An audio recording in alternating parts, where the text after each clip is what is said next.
Hi, and welcome to day 19 of 365 days of art. I have day 18 behind me where I did a tutorial and tried to really focus on the trunk of the tree because I wanted more depth to that. So for today, we're gonna move on. I'm gonna be doing a tree from memory on one side of the canvas, and then I'm gonna look up a reference photo and try to paint from the reference photo, hopefully showing the difference between the two of what your imagination thinks a tree might look like versus what a tree actually looks like, and how using a reference photo can create a more realistic painting and really kind of remind you of all of the angles.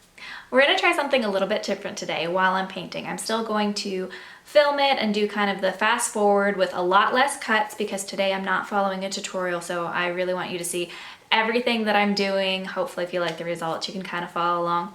And also this time you're gonna hear me come in post-production. Shanae is going to come in and talk with you guys and hopefully explain more what I'm doing, trying a couple different things here. Feel free to let me know what you like. You can also see I'm obviously sitting on the other side of my easel trying to get those camera angles so that hopefully my hand is not in the way. That being said, let's play. All right, here we go. So I'm just gonna tell you real quick the colors that I used in today's video. I did titanium white, Mars brown, Van Dyke brown, Prussian green, orange yellow, Mars orange, yellow orange, and Sangria red. Those are all Arteza colors. Right now for the main part of the tree, I'm just using the Mars brown.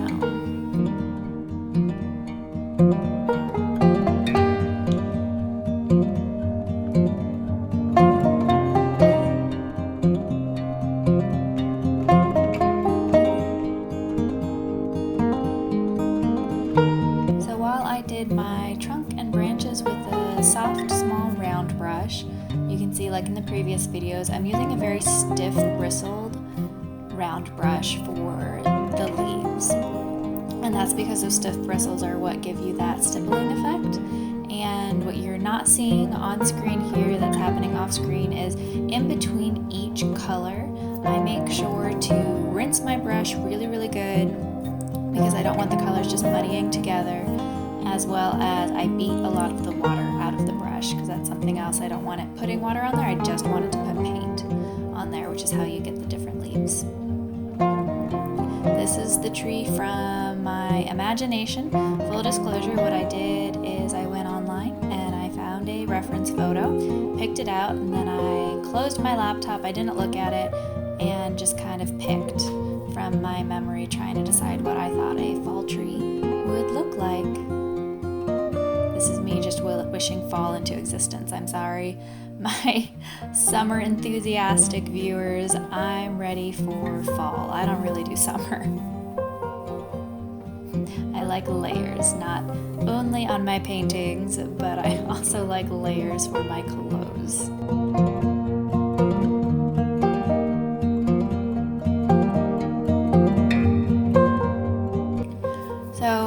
I kept my stiff bristled brush very clean between each coat. When I go in and I'm doing the bark of the tree, what I'm actually doing is using that soft round brush, and I'm very moderately kind of cleaning it out just a little bit and dabbing off the excess water, but I'm letting my colors kind of run together to create those different highlights. I'm not being too careful about it mixing.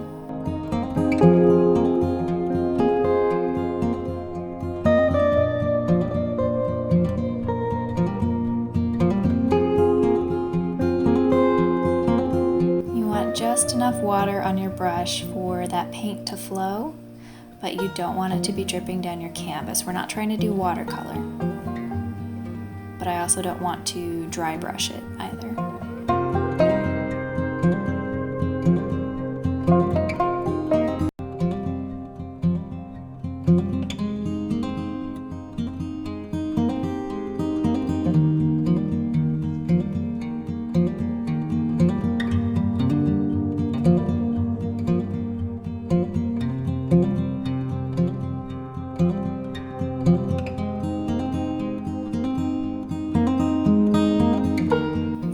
Last little bit that I put some highlights on here. I want to say that's titanium white and the orange yellow.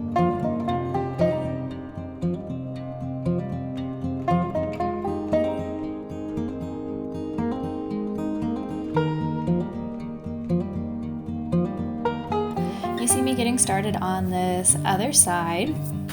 This is where I'm actually looking at the reference photo. I'm not as big of a fan on the trunk for this one. It was just a very straight trunk, and I really like twisty and detailed trunks, but I was trying to stick to the reference photo and it just had a very, very straight trunk. I picked it more for the fall colors than I did for the bark of the tree. Again, I'm just using that soft bristle round brush, trying to put in the rough idea of the shading that I want, letting it dry as I start to put in the leaves. Once again, stiff bristles, just tapping. You're just really trying to tap on the paper there.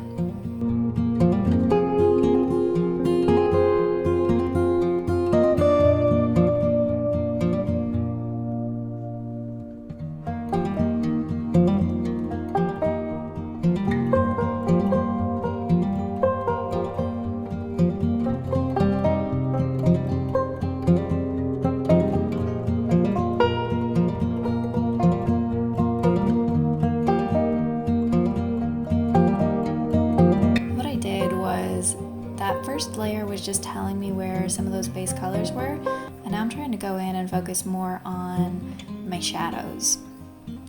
And that's just straight sangria red and straight Prussian green. And then when I decided I wanted it to go maybe a little bit darker, I'm actually going to mix the Prussian green with my Mars brown.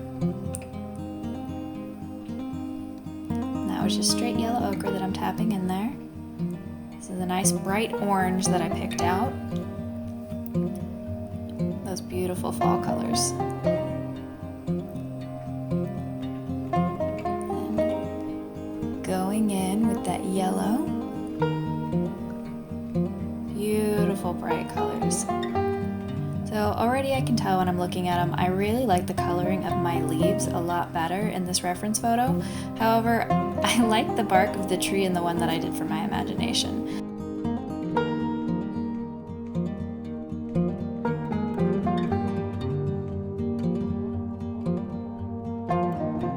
I really just do like a thicker trunk. I think there's more character in there. I'm not a huge fan of just the straight up and down trees. Oh, and this is where you see me come into the branches, and I'm gonna tell you right now, spoiler alert, this is where I wish I had tempered myself.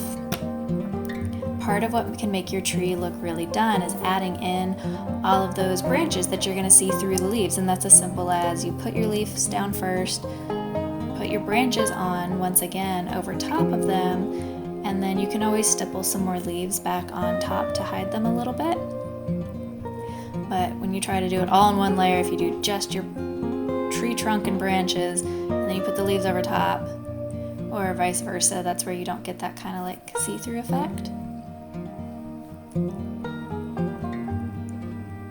Hey, this is what I'm doing right now. I'm hiding my branches again, just a little bit.